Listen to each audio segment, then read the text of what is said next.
In the first two rounds of the European Individual Championship, I featured games by Anton Korobov and Ruslan Ponomariov, both from Ukraine.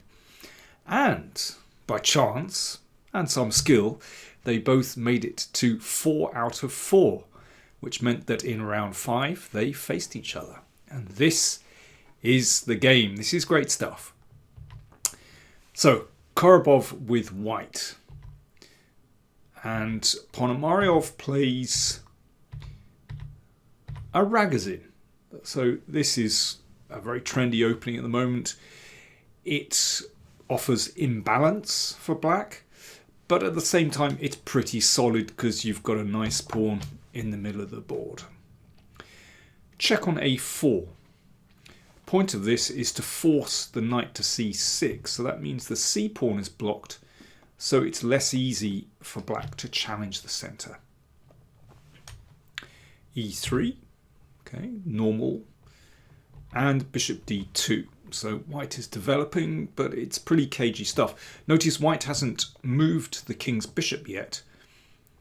White is waiting to see if black takes on c4, and then this bishop will emerge.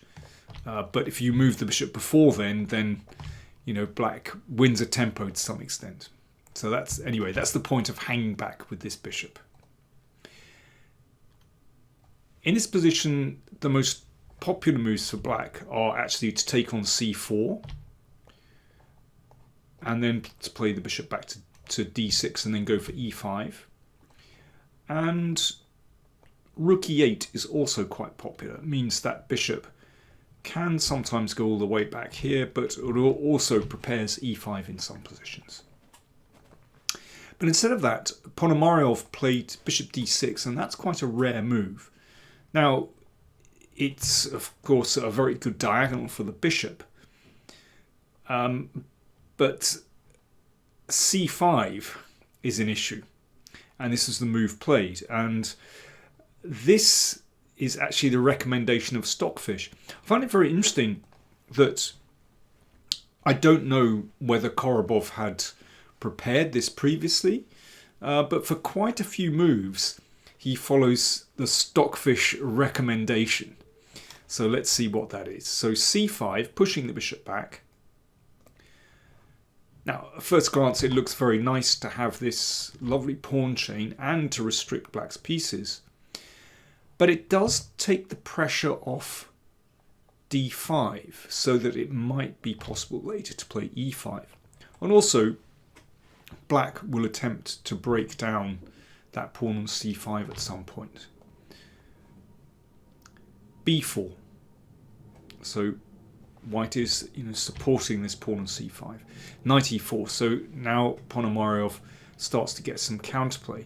This was actually played in an online game last year where white took, and here, but black has pretty decent counterplay in this position. b5 played instead. Again, this is the computer recommendation. Knight takes d2. And now king takes. This is a good move. The knight stays in its on post, and controls these really important squares. So it's not so easy for black to break out. Now the king is displaced, but at the moment with the centre closed, white can get away with this. But obviously this sharpens the game considerably with the king on d2. Knight b8. So it's looking pretty good for white so far, except that king's in the middle. c6. So now black is starting to fight back. Rook b1. That's obviously where the action is here. And this is taken, and bishop takes b5. Queen c7.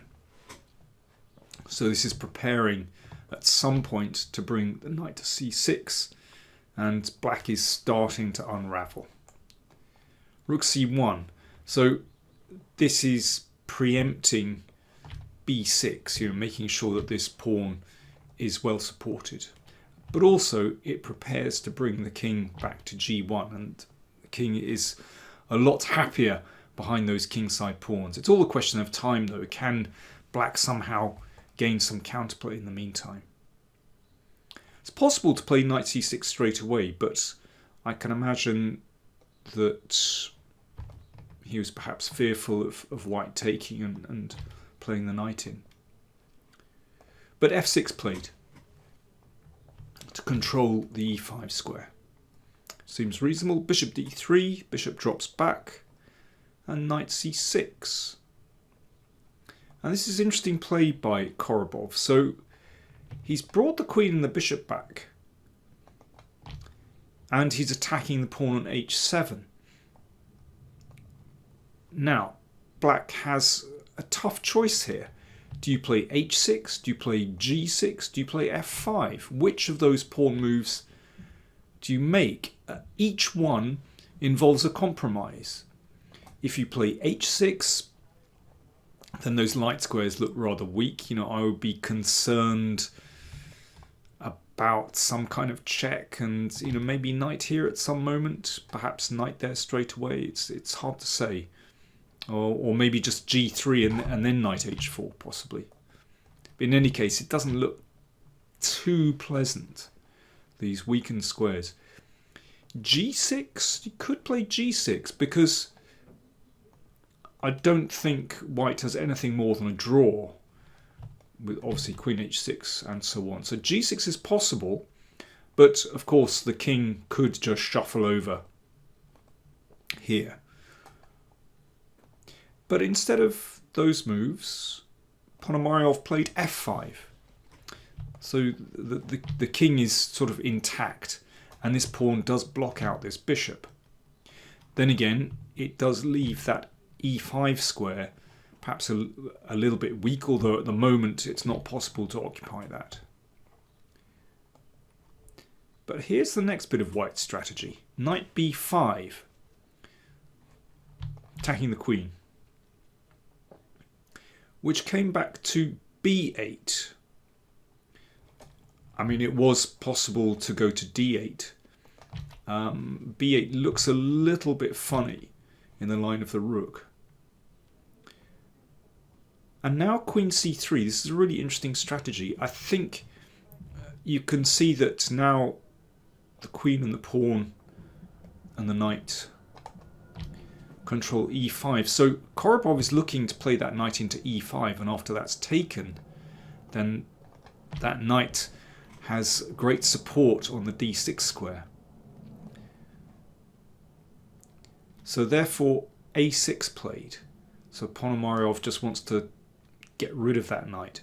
But here's the point. Korobov doesn't move the knight back to a3. Instead, he sacrifices a pawn. Knight d6. Now, as black has played the pawn to f5, that e5 square is weaker.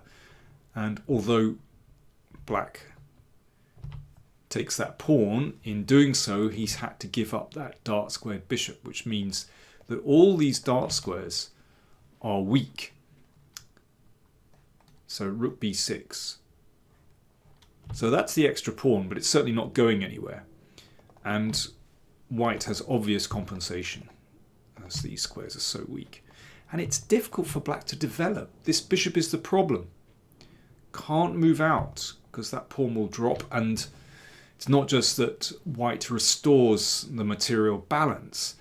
White still has a positional advantage. These are chronically weak squares. So how do you deal with this? Queen d8 by Ponomariov, attacking the rook. Queen c5. Still really hard for black to move anything here. Rook f7. So that looks along the 7th rank. And here, this is it's not easy for both sides. White has to decide how to move forward here. And Korobov plunges in with bishop takes a6. He could have waited g3. The point of this is, knight e5 is really the move you want to make to open the c file. But then queen h4 is tricky. So g3 covers h4 and then knight e5. So that's another way for white to play. But Korobov plunged in with bishop a6, and it is a very tempting move. Now, if this is taken, then you can see that c6 drops. So that's clearly positionally favourable for white, because white is left with this beautiful knight that can use the e5 square, and the bishop on c8 is dreadful. So that's obviously not the way. But the thing is, after bishop takes a6, notice that that pawn is vulnerable, and black can exploit this. Here Ponomariov played rook c7, which is not the best move. Bishop d7 is a good move to cover c6, so that now the bishop is threatened. And after this, the rook takes with check, and comes back here, comes back to e1. And actually, black should have sufficient play in this position. This is also possible. Bishop b5, and then queen a8 provides counterplay. So bishop d7 was the move, but certainly not an obvious one. Black is under pressure and played rook c7, which, you know, it feels like a pretty tight move, defending the knight. The b7 pawn, it remains covered, and I guess Ponomariov was hoping that he'd be able to plunge in. But then came knight e5. In fact, this is still okay for black, but black is really on the edge here. Queen h4. This looks really scary for both sides. You know, black is not well developed, but this queen is going on the attack. And now king e1. The computer, I have to say, likes g3 and knight d3 and thinks that white is okay, but that's a very computery choice. King e1 was played, and this is a big moment in the game. Ponomariov makes the obvious move. Queen takes pawn. He should have played f4. That's, again, really not obvious. And this just opens up the king a little bit and seems to give enough counterplay, according to the machine, that black is actually okay here. I mean, I think that's a bit clearer, that the queen has options there. And if knight f3, then this seems to be okay for black, actually. However, Ponomariov took on h2. It's getting really sharp. I think he'd overlooked a move down here. Queen d6 played. Queen g1 check. He took the rook. Okay, it's white to play. It's a bit of a mess. How do you play with white in this position? What did Korobov do next? White to play. Cheers. Time for some tea. Tea time. White to play. What you going to do next? You can always pause the vid. Well, one thing that white should not do is take the rook, because then knight takes d4 check and queen takes queen. However, rook takes c6 is a winning move. Now that is not an obvious one. If pawn takes queen d8. Well, I say it's not obvious because there's such a scrum of pieces here. So, you know, there are so many different captures. But rook takes c6 is a winning move. Anyway, overlooked by Ponomariov. There was a check, but the king steps out. Remember, that's still a threat. Rook f7 played. Rook c7. Rook takes a6. And rook takes bishop, and that was the end. Obviously, rook f8, and white can choose which way to checkmate. I mean, I thought Korobov played extremely well. He came up with this very interesting idea of this pawn sacrifice, just maintaining the initiative, and in the end Ponomariov cracked. But yeah, I thought that was a fascinating strategic game, but Korobov calculated precisely when it counted to finish off.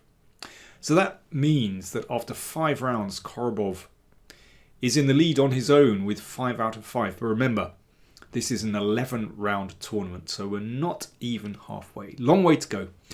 I'll be dipping in again, and I'll let you know what's going on in the European Individual Championship. Remember, if you're not a subscriber to the channel, please do click the subscribe button. I want to try and make it to 100k. Finally, it would be great. And do consider supporting the channel via Patreon. According to how much you contribute per month, you get extra videos, newsletter, all kinds of stuff. Thanks for watching.